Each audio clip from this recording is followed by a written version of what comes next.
What's up, comrades? Monkplayz here with another guide for Elden Ring Nightreign. This time I'm going to show you how I like to optimize my solo runs. Hopefully you learned some useful tips for your next run-in with the Night Lords. Let's get to it.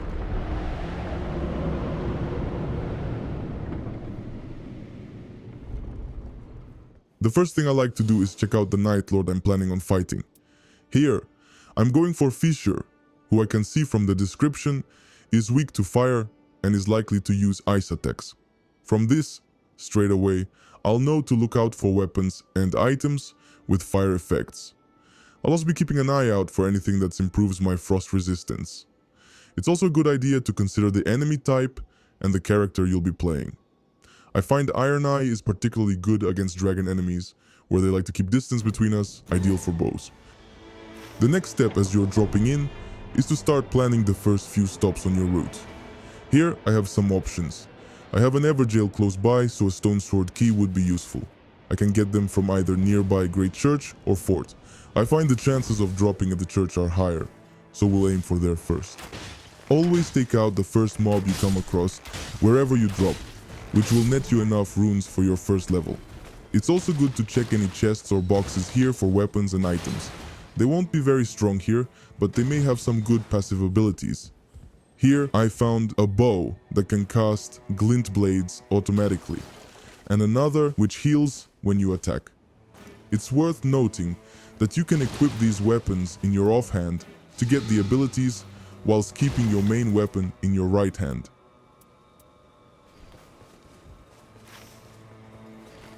Next, I like to have a quick look around for other mobs, which will help me get my next level. You don't always have to do this before moving to your first stop, but I find it makes things slightly easier to begin with. Unfortunately, I didn't find enough here, so opted to continue to the church.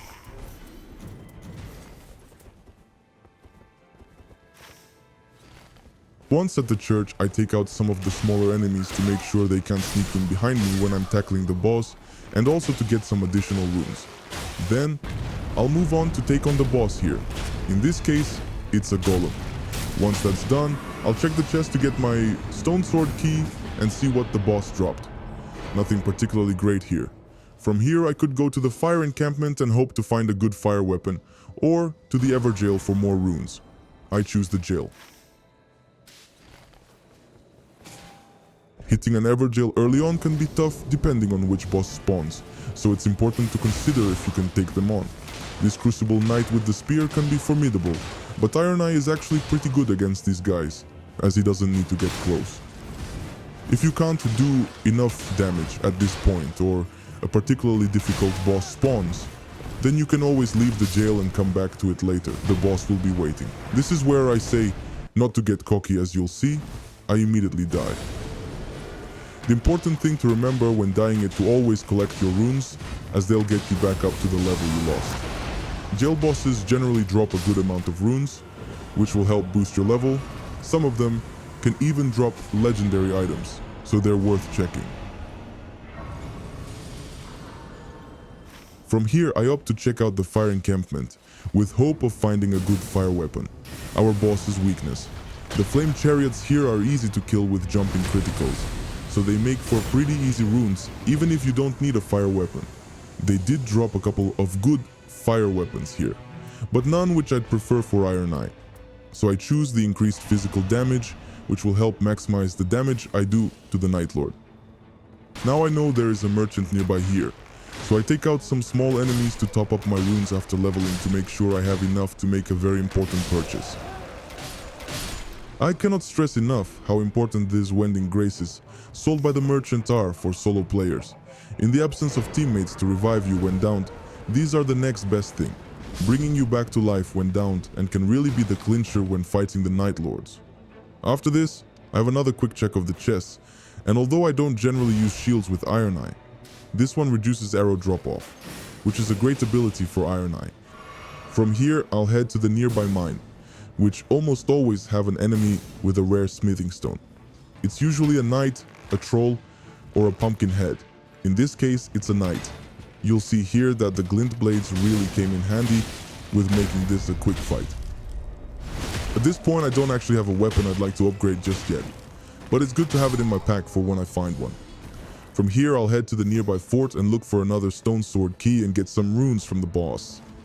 On the way, I notice a hill dragon field boss, so I'll take a note of where that is, and maybe come back in day 2 when I'm stronger. At the fort, I take out the Abductor Virgin boss quickly and check what she's dropped. Here I get my first blue bow with an ability that's okay, but I'll hold out on upgrading it and see if I find something better. From here, I head up to check the chest for a stone sword key, but there's none. Making sure to check the boxes, I find some fire grease, which will come in really useful as our dragon is weak to fire, so these should again help maximize my chances. From here, I spot a hidden chest on the map, which is on the way to the day 1 boss, so go to check it out. It has some really good items, but nothing I want to use for Ironeye. I then head for the boss, and again spot another field boss on the way. It looks like the demi-human queen. As soon as I've finished with the boss, I'll take her out. And with that cocky remark, we're given another glimpse into why wending graces are so important.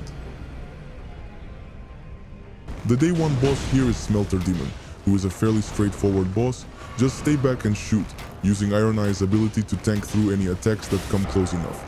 After this, I pick up another buff from the boss and head straight for the demi-humans. It's worth noting that you don't have to wait for the storm to clear before moving on and gaining some additional time. You can just run through until it clears. Just make sure to keep an eye on your health as you move. Once I kill this boss, all I really get are runes. But I do spot another boss nearby, so I take that on as well. This hippo is a formidable boss, which are ideal to tackle in day 2, so this is pretty lucky. After killing this boss, I plot my next route to another boss. These red field bosses appear in day 2. Chasing these bosses is a great day 2 strategy to maximize your level. They are much stronger than normal field bosses, so make sure you are a good level before fighting them. I grab an increased HP buff from this boss and move to it. It just happens to be the dragon I saw earlier, which shouldn't give me much problems now at level 10. Here, I get a nice rare bow with added holy damage. Whilst it's not the Night Lord's weakness, it can still help get me over the edge to killing it. From here, I have some options on where to go next. You may have noticed I haven't sought any flask upgrades. I generally don't pick up flasks, unless they are on the way to my next location. I aim to maximize my levels and make sure I pick up wending graces to maximize survivability instead, and it usually works. The Black Blade boss here drops a nice legendary in Mogren's Spear. Although I won't use it as a weapon, its skill is great for inflicting blood loss, so I'll bring it along. From here, there's no other bosses very close, so I opt to move into the castle for my last few levels. I head to the sewers to take on the boss there, who doesn't drop me much either. The fog door behind this boss leads to a room with a few talismans in it, so it's always worth checking out.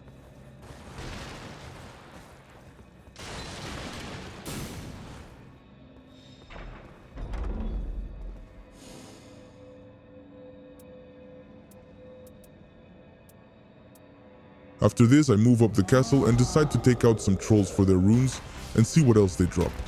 Be careful here, as the other trolls will throw fire pots at you whilst you're fighting, so it's important to be aware of your surroundings. Once I've killed some trolls, I move towards the day 2 boss, who in this case is the Dancer. This boss drops a good physical attack buff for me, which is great to find at the end of this part of the run.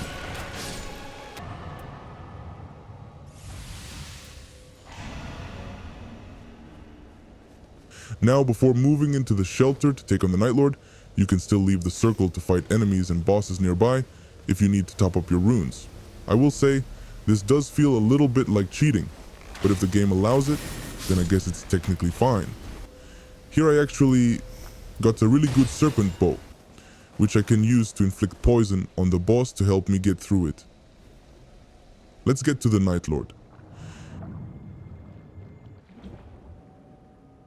When in the final area, it's a good chance to use any runes from the day 2 boss to level up, or make purchases at the merchant. I still have my smithing stone from earlier, so I'll upgrade one of my bows that I'll switch to during this fight. Again, I will always buy another wending grace here, and for this fight you'll see why they come in handy. I also buy some exalted flesh to further enhance my attack. Here I'll show you the full battle with this Night Lord. Watch how I rotate between my offhand weapons to trigger their abilities, and how I switch bows to inflict poison and maximize damage. You'll also see how I use the fire grease I picked up, which will substitute for a fire weapon, as I didn't happen to find one. Enjoy.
A tough fight, but thankfully I had prepared well enough beforehand that I managed to survive and end this dragon.